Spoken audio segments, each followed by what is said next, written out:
Au nom du Père et du Fils et du Saint-Esprit, ainsi soit-il. Shalom bien-aimés frères et sœurs dans le Seigneur. Nous sommes aujourd'hui le jeudi 22 octobre 2020 et nous méditons l'évangile selon Saint Luc, chapitre 12, versets 49 à 53. Je suis la voix qui crie dans le désert. Préparez le chemin du Seigneur. Aplanissez ses sentiers. Je suis Edgar Assois et par mon baptême, j'ai été envoyé proclamer la bonne nouvelle du salut en Jésus-Christ de Nazareth. À vous, grâce et paix de la part de Dieu notre Père et de notre Seigneur Jésus-Christ. Le Maître nous dit aujourd'hui, je suis venu apporter un feu sur la terre, et comme je voudrais qu'il soit déjà allumé. Je suis venu apporter un feu sur la terre, et comme je voudrais qu'il soit déjà allumé. Oui, bien-aimés frères et sœurs dans le Seigneur, le feu sert à préparer le chemin. Parfois, dans nos campagnes, pour débroussailler avant de mettre une terre, de commencer à cultiver un espace de terre, nous utilisons le feu, ou les cultivateurs vont utiliser du feu pour débroussailler. Le feu sert à préparer le chemin. Le feu sert à dégager des chemins. Il est important. Et le Seigneur dit, il est le feu. Je suis venu apporter un feu. Ce feu, qui est-il? C'est le Seigneur. La parole de Dieu nous le dit. Il nous suffit de lire en Jérémie chapitre 23, verset 29. Ma parole n'est-elle pas comme un feu, dit l'Éternel, et comme un marteau qui brise le roc? Les caractéristiques du feu, pour ne citer que celle-là, le feu éclaire dans la nuit.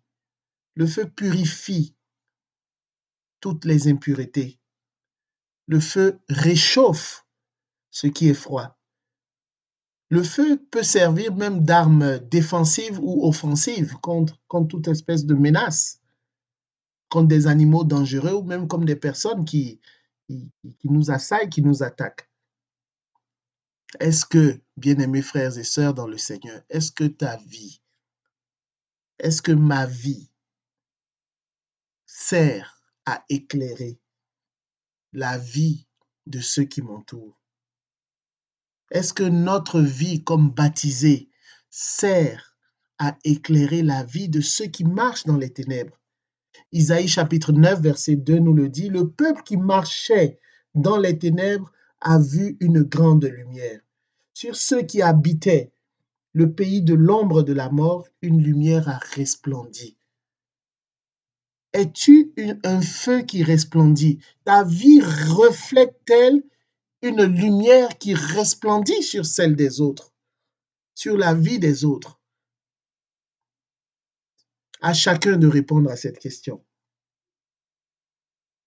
L'apôtre Jean au chapitre 1, verset 5 nous dit également, la lumière luit dans les ténèbres et les ténèbres ne l'ont point reçue. Bien-aimés frères et sœurs baptisés, notre vie doit servir à éclairer les autres. Est-ce que ton cœur, est-ce que ta vie est pure, est purifiée de tout scorie? Parce que l'une des caractéristiques du feu, c'est de purifier les impuretés. Est-ce que notre vie est purifiée de toute impureté? Ta vie et la mienne servent-elles à réchauffer la vie de quelqu'un d'autre, ne serait-ce qu'en apportant du réconfort, en consolant quelqu'un qui est abattu? Est-ce que notre vie reflète les caractéristiques du feu? Oui, le Seigneur dit, je suis venu apporter un feu. Et ce feu, par le sacrement du baptême, il t'a légué ce feu, ou du moins tu es devenu ce feu.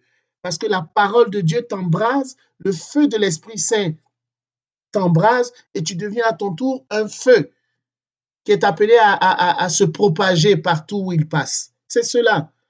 Le Seigneur est venu apporter un feu. Et lorsque tu choisis de faire plaisir à Dieu et plutôt que de faire plaisir aux hommes, bien sûr, cela va produire de la discorde, de la division. Il y aura des divisions de toutes sortes, même au sein de ta famille, parce que ceux qui marchent dans les ténèbres parfois refusent de quitter les ténèbres, n'ont pas besoin que quelqu'un vienne leur dire, vous marchez dans les ténèbres. Mais c'est cela notre mission, bien-aimés frères et sœurs, dans le Seigneur. Nous ne pouvons pas nous taire, nous qui sommes baptisés, cessons d'être muets. Cessons d'être aveugles. Il nous faut proclamer la parole de Dieu avec force, car c'est une parole qui est claire, c'est une parole qui sauve, c'est une parole qui purifie, c'est une parole qui réchauffe. Cette parole est un feu pour le salut des bien-aimés frères et sœurs qui sont encore dans les ténèbres. C'est un feu qui sauve. Alors, si nous souhaitons que d'autres personnes accèdent au salut, il est important de proclamer la parole de Dieu. Il est important de devenir d'abord, de se laisser embraser du feu de l'amour de Dieu. Ce feu, c'est le feu de l'amour. Il est important de se laisser embraser du feu de l'amour de Dieu, mais il est aussi important de répandre ce feu de l'amour partout dans le monde, partout où nous nous promenons, partout où nous circulons. Que la paix et la grâce de notre Seigneur soient votre partage, au nom du Père et du Fils et du Saint-Esprit. Allume le feu de l'amour.